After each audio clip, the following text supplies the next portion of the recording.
Happy birthday baby. Thank you. কত সুন্দর হয়েছে। Hi thank baby, you। কেমন আছো? ও হ্যালো, কে তুমি? আর এভাবে হাক করলে কেন? তুমি আমাকে চেনো না রাহুল? ও আচ্ছা, তোমার ওয়াইফ আছে বলে তুমি নাচেন আর অ্যাক্টিং করছো, তাই না? রাহুল কে ও? আর তুমি, তোমার সাহস কি করে হলো আমার হাজবেন্ডকে হাক করার? ও মা, ও তো আমার বিয়ে, হাক তো করবই। আর তুমি জানো আমরা কত বছর ধরে একসাথে আছি? পায়েল, আমি সত্যি ওকে চিনি না, ও মিথ্যে বলছে। রাহুল, তুমি যদি ওকে নাই চেনো তাহলে ও তোমাকে হাক করলো কিভাবে? কি হচ্ছে এসব? আরে আমি বললাম তো আমি ওকে চিনি না। আরে রাহুল, তুমি এত ভয় পাচ্ছ কেন? সব সত্যিটা বলে দাও না ওকে। আরে কিসব বলছো তুমি? আমি যখন তোমাকে চিনি না তাহলে ওকে কি বলবো? রাহুল, আমি তোমাকে শেষবারের মতো জিজ্ঞেস করছি, কি হচ্ছে এসব? পায়েল, তুমি আমাকে বিশ্বাস করছো না কেন? আমি যখন বলেছি ওকে চিনি না তাহলে আমি চিনি না। চুপ, একদম চুপ। বিশ্বাস? তুমি আমাকে বিশ্বাসের কথা বলছো? একটা মেয়ে এসে তোমাকে জড়িয়ে ধরছে আর তুমি আমাকে বলছো তোমাকে বিশ্বাস করতে? আমি তোমাকে কত ভালো ভাবতাম, আর তুমি তুমি কি করলে? তুমি আমাকে এভাবে ঠকালে? এত বড় একটা চিটার তুমি। ঠিক আছে, থাকো তুমি ওর সাথে।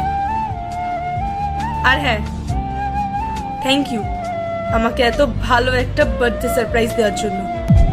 পায়েল, এরম কিছু। পায়েল, ছাড়ো না রাহুল, আমি তো আছি, তুমি আমার সাথে টাইম স্পেন্ড করো। ছাড়ো আমাকে। কে তুমি আর এসব কেন করলে? থাক, তোমার আর নাটক করার দরকার নেই। আমি না তোমার ব্যাপার সব জানি। তুমি বিবাহিত হয়েও বাইরে মেয়েদের সাথে মেলামেশা করো। এসব কি বলে যাচ্ছ তুমি? আমি একদম ঠিক বলছি।